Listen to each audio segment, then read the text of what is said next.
Hi guys, and welcome back to 12 Days of Christmas. I forgot what I was on about. This is Pavlova, very festive colours. This is the second one because the first time I recorded the video, I forgot to record the first half, which is this bit. So that wasn't much use, was it? So I had to do it again. So this is the most simplest thing you could possibly make. Make sure your mixing bowl is really clean. You want 6 egg whites and you want to whip them until they're soft peaks. This is so easy, guys, honestly. And then, oh dear, I am using white wine vinegar and corn flour or cornstarch in the US in place of cream of tartar, which is usually quite common. And this is so simple. So you want 6 large egg whites. Just use the egg yolks and some scrambled eggs or something, and you can see sort of consistency they are. Look,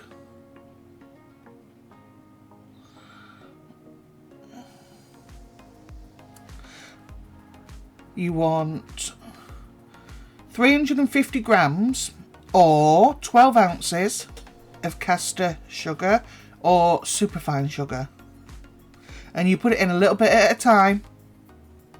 Don't go mad. Bit at a time, make sure it's all combined. And what you're going for now is more volume, more shine, and stiff peaks. I told you this is so easy.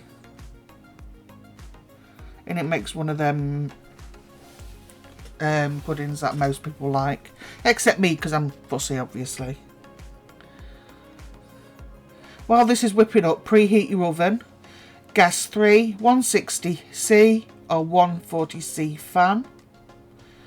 And put some baking parchment down on a large baking pan. They usually say to draw a circle on it. I didn't bother. You know me. If you want to draw a circle on it, feel free. But no, I just slopped it on there. It turned out alright. You can make the meringue part up to a week or so in advance, as long as you keep it in a nice airtight container and it's nice and dry.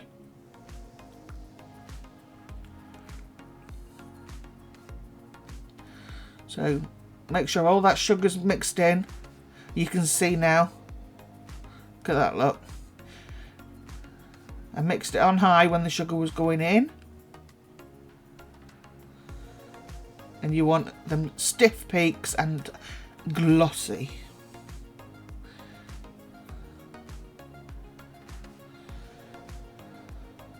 Then what you're going to need is 1 teaspoon of white wine vinegar, 1 teaspoon of corn flour or cornstarch, and you're just going to mix this yourself.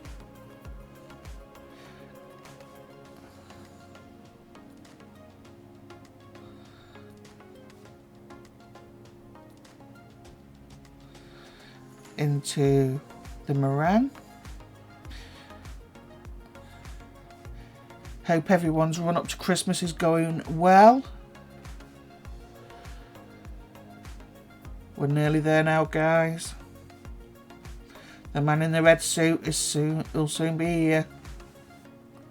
So pop that into your meringue. Just give it a quick mix up. Using a metal spoon. Don't ask me why. I've just heard somewhere that it's better to use a metal spoon. I'm sure there's somebody out there that'll know. And I didn't draw a circle. I just spooned it on.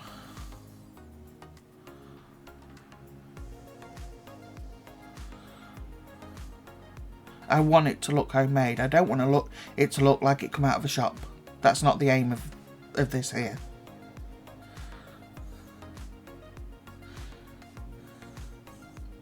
Make sure that oven's been preheating at least 15 minutes before you pop it in. And then what you're going to do is from gas 3, you're going to drop it down to gas 1. So that's 140C or 120C fan. And you're going to bake it for 1 hour up to 1 hour and 15 until the outside is hard but it's still white. You don't want it coloured. You want it to look this colour.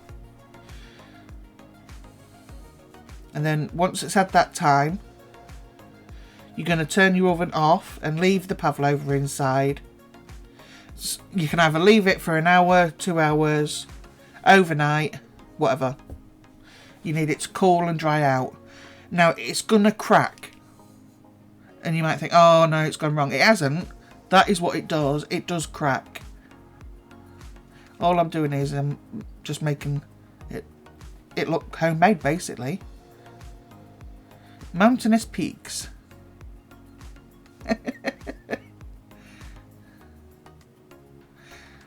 I don't want things that I bake, unless it's a cake for my kids for the birthday or something like that, to look like it comes out of a shop. I want it to look like I've made it. So that's what you're going to do with your meringue. It's as simple as that. Simple as that. I know it looks like it's coloured, but it's just, I don't know if it's the lighting or what. Anyway, maybe it just dried that colour. You can see the cracks on it. I'm showing you on purpose. They usually all do that. I say usually all because there's always someone out there who spent half their life just trying to crack the recipe for a non-cracking pavlova. You know what I'm on about, guys. Them sort of people. Yeah. So all this is 2 pots of double cream whipped up. So it's whipped to, I would say, soft peaks. And I've used 600 mils or 20 fluid ounces. If we've got like double cream, that would be heavy cream in the US. Add a bit of vanilla in there, in whichever form you have that vanilla. You want a teaspoon. And then add whatever fruit that you want on top of here. See, I've got a bag of frozen berries and I've had them defrosted all night to remove the excess liquid because I don't want it to soak the meringue. So I'm going to put them on, and I've got some strawberries there as well. But put whatever you want on there. You can have a caramel one if you want a caramel one. You can do whatever you like. You get to this stage, just do whatever you want. You don't have to do this. This went down a treat, but you don't have to do this.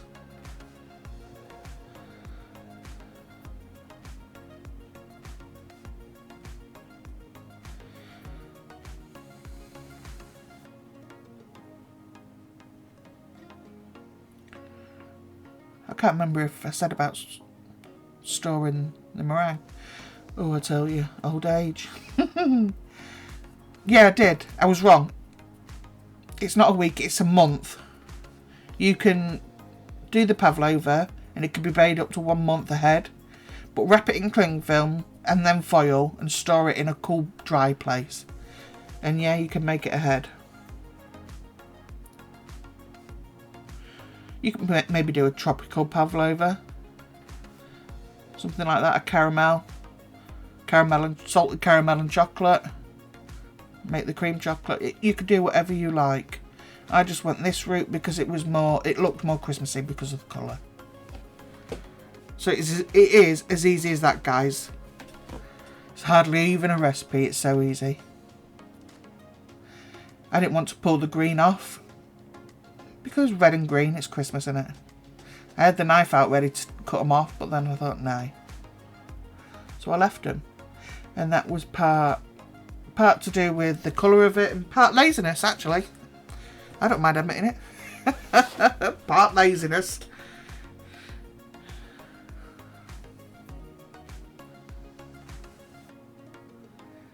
And yeah, they had this for tea on the Sunday because I had to obviously make it for you guys again. So they had it, enjoyed it, and obviously the in-laws, you know how it goes, the in-laws took home what was left. You got to feed the in-laws, look after them. I mean, they're knocking on a bit now. They're gonna kill me. So there you have it. That's a festive looking pavlova, don't you think? Blooming heck, I don't know where he was going then. So there you go. A festive pav, and it's really light. So if you're going to have a pav after your Christmas dinner instead of the traditional here, Christmas pudding, which a lot of people don't like, this is light.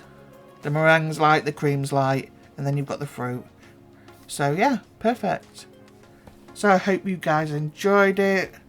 You can see how truly easy these are to make. They look as though they're not easy, but they are. They're really easy. Beginner friendly.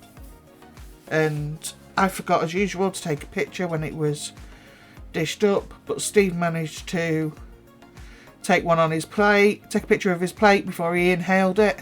So yeah, happy Christmas guys, we're getting so close now. Don't forget to like, comment and subscribe, and I'll see you in the next one. Bye guys.